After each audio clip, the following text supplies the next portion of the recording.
The process starts in your mouth.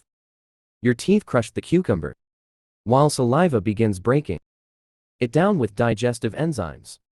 Since cucumbers are about 95% water, they also help hydrate your body. After you swallow, the food travels down the esophagus, a muscular tube that pushes it toward the stomach using wave-like movements called peristalsis. Inside the stomach, digestive acids and enzymes continue breaking the cucumber down. Even though it's light, cucumbers contain vitamin K, vitamin C, potassium, and antioxidants. The nutrients then move into the small intestine, where tiny structures called villi absorb them into the bloodstream. Within minutes, these nutrients travel throughout the body, helping support hydration, cell function, and overall health, all from a single bite of cucumber.